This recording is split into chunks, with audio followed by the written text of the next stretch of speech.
बाणी गुणानुकथने सर्वणौ कथायां हस्तौ च कर्मसु मनस्तव पादयोनि स्मृत्यासरस्त्वं निवास जगत्प्रणामे दृष्टि सदा दर्शने अस्तु भवतनूनाम्। हे भगवान, मेरी वाणी आपके गुणों का वर्णन करे, मेरे कान आपकी कथा सुने, मेरे हाथ आपकी सेवा करे, मेरा मन आपके चरणों में लगा रहे, मेरा सिर आपके निवास स्थान को प्रणाम करे और मेरी आंखें आपके भक्तों को और आपको देखती रहे। आप सभी को हरिवासर व्रत की बहुत बहुत शुभकामनाएं। आज भगवान नारायण की सबसे उत्तम व्रत का पर्व है और आज जो एकादशी है, हमारे धर्म ग्रंथों में हर एकादशी का अपना अपना अलग महत्व बताया गया है। इन्हीं अलग अलग विशेषताओं के कारण इनके नाम भी भिन्न भिन्न रखे गए हैं। प्रत्येक वर्ष में 24 एकादशी होती हैं। मलमास की एकादशियों को मिलाकर के इनकी संख्या 24 हो जाती है। इन्हीं एकादशियों में से एक एकादशी आषाढ़ मास के कृष्ण पक्ष की एकादशी, जिसे योगिनी एकादशी कहते हैं।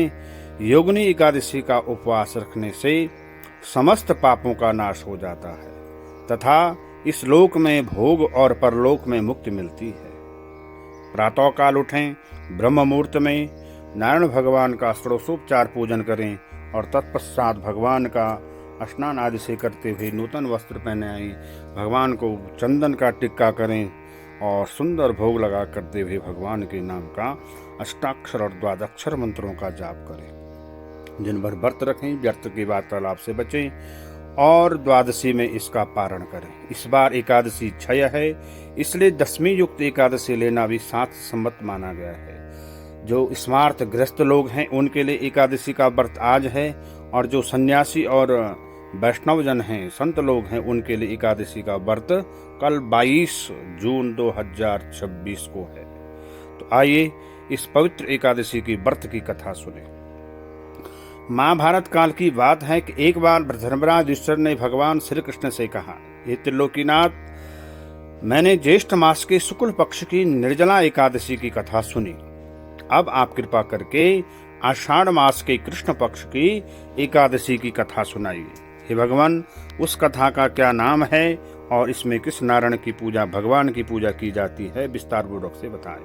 भगवान श्री कृष्ण ने कहा, हे पांडुनंदन, आषाढ़ मास के कृष्ण पक्ष की एकादशी का नाम योगिनी है। इसके व्रत से सभी पाप नष्ट हो जाते हैं। यह व्रत इस लोक में भोग तथा परलोक में मुक्ति को देने वाला है। हे धर्मराज, यह एकादशी तीनों लोकों में प्रसिद्ध है। इसके व्रत से सभी पाप नष्ट हो जाते हैं और कहते हैं 88,000 ब्राह्मणों को भोजन कराना और एकादशी का व्रत करना दोनों बराबर माने गए। कितना महत्वपूर्ण है एकादशी का व्रत। तो अपने हाथ से इस पुण्य व्रत को जाने मत दे। तो भगवान कह रहे, मैं तुम्हें इसकी एक वृत्तांत सुनाता हूँ कि ध्यानपूर्वक श्रवण करो। कुबेर नाम का एक राजा अलकापुरी नाम की नगरी में राज्य करता है। वह शिव का भक्त था। उसका हेममाली नामक एक यक्ष सेवक था जो पूजा के लिए फूल लाया करता था। हेममालिनी ने विशालाक्षी नाम की अति सुंदर स्त्री थी।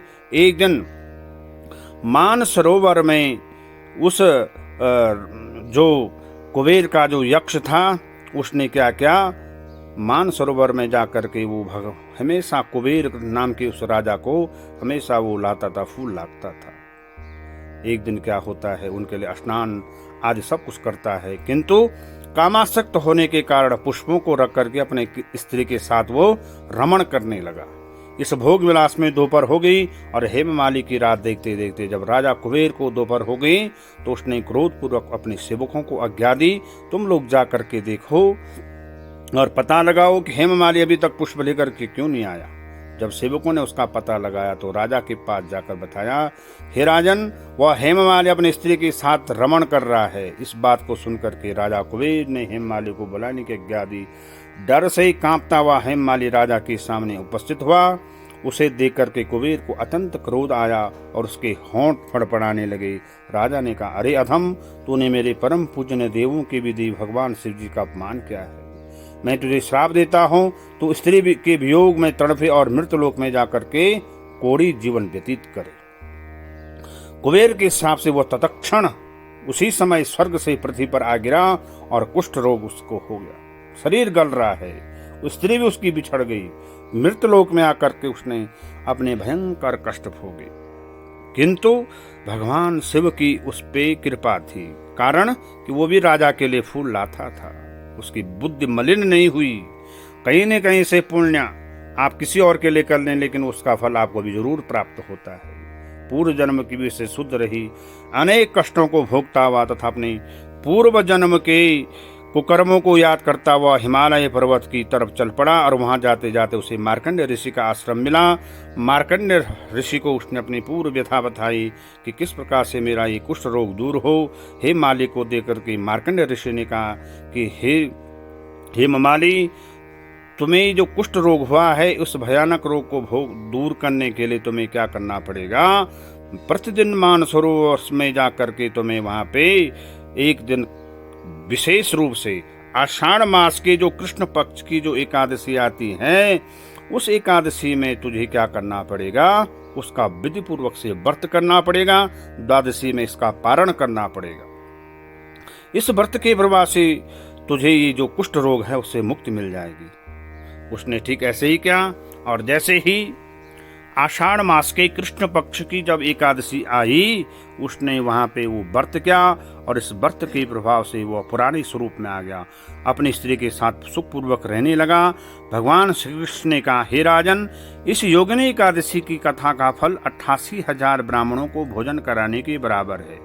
इससे व्रत से सभी प्रकार के पाप नष्ट हो जाते हैं और अंत में मोक्ष की प्राप्त करके प्राणी स्वर्ग का अधिकारी बन जाता है।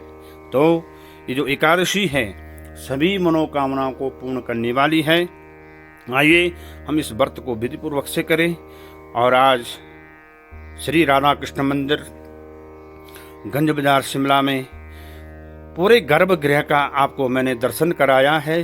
आप साथ में भगवान श्री राधा कृष्ण, माता रानी और भगवान जगन्नाथ, शिव परिवार, बाबा बालकनाथ, श्री राम दरबार और हनुमंत लाल जी के दर्शन के साथ युगल सरकार के दिव्य दर्शनों का भी लाभ प्राप्त करें। और साथ में आज जो एकादशी है, इस एकादशी में अष्टाक्षर और द्वादशाक्षर मंत्र का जरूर जाप करें और कल द्वादशी में इसका पारण करें। और भगवान नारायण की आप पे सदैव कृपा बनी रहे। इन्हीं कामनाओं के साथ एकादशी के दिन तुलसी मैया का पूजन और स्पर्श न करें, लेकिन उसके सामने दीपक जरूर जलाएं। इससे आपकी सभी मनोकामनाएं पूर्ण होंगी। श्री कृष्ण गोविंद हरे मुरारी, हे नाथ नारायण वासुदेव। आप सभी को एकादशी की बहुत बहुत शुभकामनाएं। जय श्री राधे, जय श्री कृष्णा।